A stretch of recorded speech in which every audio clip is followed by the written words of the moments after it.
জাতীয় সঙ্গীত, ঠিক আছে, জাতীয় সঙ্গীত নিয়ে মানে খুব একটা কাহিনী শুরু হয়ে গেছে।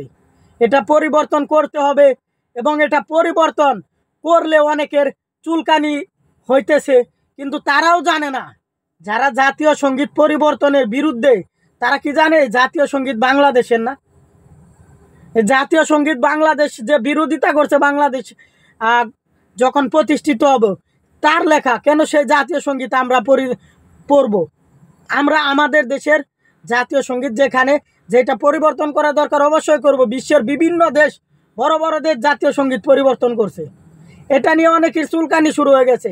হ্যাঁ, দেশ এই হয়ে গেল, সেই হয়ে গেল, ঠিক আছে, শুধু তাদের মধ্যেই দেশপ্রেম আছে আর অন্য কারো ভিতর দেশপ্রেম নাই। এই যে সরকার পরিবর্তন হয়েছে, এখানে প্রত্যেকটা মানুষের অবদান আছে, শুধু ছাত্রদের না। আমরা নিজেরা প্রবাসীরা কতটা জানি, আমরা পেরেশানির ভিতরে থেকেও ছাত্রদেরকে সাপোর্ট দিয়েছি। আমরা এমনও বলছি যে যারা আহত হয়েছে তাদের দায়ভার দরকার হয় প্রবাসীরা নিবে, এ কথা বলা হয়েছে। কেন?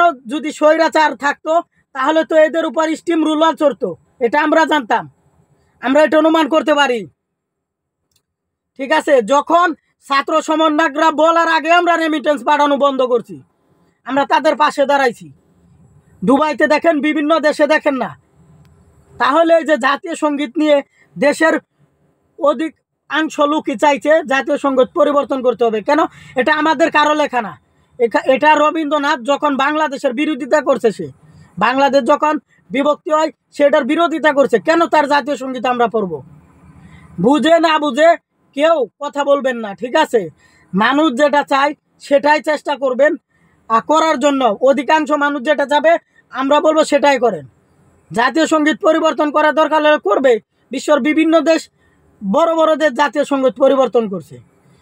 দেশ এই যে স্বাধীন করছেন, এটা সবারই অবদান আছে। তাই যেদিকে বেশি দেখবেন মানুষের ঝুঁক, যেটা বেশি মানুষ চায় সেটাই বাংলাদেশে বাস্তবায়ন করতে হবে। আশা করি বুঝতে পারছেন।